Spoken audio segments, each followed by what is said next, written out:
راځه ګوره د اردو رساله بدل درکې دا حدیث لیکلی شوی دی او په حدیث نو زناوره صرف یو حدیث دی لیکلی دی هغه بل حدیث دی څه او په دې حدیث پیدونکي هغه هر کو جابودي خو نه دی دا څلور واړه مذهبه په حدیثو عمل کوي سنت او حدیث یو شی دی نو اهل سنت معنا اهل حدیث والجماعت او د صحابه او ډله ځکه حدیث هغه معتبر دی چې صحابه پې پیښ وي او هغوی په عمل کې راوستي نو دا یاد لرئ دغه ډله دا بې خونده دي خلک ګمراه کوي تا ته به وایي په حرم شریف کې امین په زوره وایي ټیک ده خو هغه د هغوی مذهب دی نو د هغوی مذهب اختیار کړه ته خو یې مذهب پرېږده هغوی مثلا لاسونه قرت وایي ټیک ده څلور واړه مذهبه دي دې مسلو کې څوک امین په زوره وایي څوک قرت وایي خو زمونږ په مذهب کې چې دې وطن کې راغلی دی او 500 کروڑه مسلمانان په هغې پسې روان دي ولې امت کې انتشار پیدا کې مرداره یا به کونړي مولای یا به لغماني مولای یا به باجوړ مولای مردار امت کې ولې تسنسوالی راولی او په غوره او ناغورو خبرو کې امت کې اختلاف راولی نو دا بې خونده خلک یې ځان دې ساته امت په یو لار روان دی ولې پکې تسنسوالی راولی ټیک ده هغه ګناهونه شرک څوک کوي قبر نه سوال کوي قبر ته سجده کوي ګناهونه کوي د دې نه یې منع کړه مونځ او دس هغې کې اختلاف دی د صحابو هغې کې گنجایش دی نو د روا او د ناروا په خبرو کې او د غوره او ناغورو په خبرو کې ته امت جدا کې د یو بلې دشمنانګۍ دا ولې قسم دی دا د خیرخواهۍ کار نه کوي دا د امت رسول د حضور پاک داسې اختلاف نه منع کړی ده بما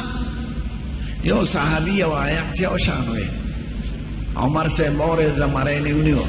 موږ ته حضور پاک داسې نه دی ښودلی حضور پاک له یې راوسته وی صاحب دې صورت فرقان آیات داسې وی ته یې پرېږده چې پرېښود وی ووایه هغه ووی عمر صاحب ته وی ته ووایه هغه وی دواړه صحیح دي جګړې مه کوئ نو د څلورو مذهبو نه مونځ دی ټیک ته که عربو کې هغه مذهب هم اختیار که څه ده سوډان ټول مالکیان دي خو سرکاري مذهب یې زمونږ دی شام کې څلور واړو مذهب شته خو سرکاري مذهب یې زمونږ دی په مصر کې جامع ازهر کې زمونږ د فقه درس دی په شام کې یونیورسټو کې زمونږ د فقه درس دی ځکه دا د ټول دنیا یو لوی مذهب پاتې شوی دی او سپور دی په سعودي عربو کې خپل مذهب چلیږي خو د هغوی دا فیصله ده که خپل مذهب کې فیصلې نه د احنافو زمونږ د مذهب باندې هغوی عمل کوي قاضیان هغوی خو 6 رکعته کوي تاسو ولې 8 رکعته کوئ هغوی 3 طلاقو ته 3 وایي دا د اعلی مذهبه دلته چې دي ورته یو وایي او ځان به یادوي چې هلته کې امین وایي خو امین وایي دا نورې خبرې نو دا یو فتنه ده او سخت فساد د پیسو په ذریعه چاله پیسې ورکړي چاله څه ورکړي او دې کې د طاغوتي طاقتونو شاته لاس وي چې مسلمانانو کې په غیر ضروري خبرو کې اختلاف پیدا کړي چې د یو بل سره مشت و ګریبان شي او دشمن ته خیال نه مسلمانانو ترک فتح کو قسطنطینیه یو مشهور ښار و د عیسایانو اوس اسلام بولي نوم د اسلام استنبول د ترکو دا د دې یو ګرجه وه آیا صوفیه قسطنطینیه یو عیسائی بادشاه جوړه کړې ده د مور په نوم په 3 صدۍ عیسوي کې نو مسلمانانو فتح کړه د محمد الفاتح په زمانه کې نو یو لوی ګرجه کې پادریان بحث کې مبتلا و او دې خوا پې مسلمانان ورل بحث دا و چې عیسی علیه السلام په عمر کې د معدې سپینه ډوډۍ خوړلې ده که نه ده خوړلې نو چا وې خوړلې ده چا وې نه ده خوړلې او دې کې بې مسلمانان ورل همیشه په داسې غیر ضروري خبرو کې امت کې انتشار پیدا کول دا د اسلام خیرخواهي نه ده او نه د مسلمانانو نو پام کوئ مونږ په خپل مذهب روان یو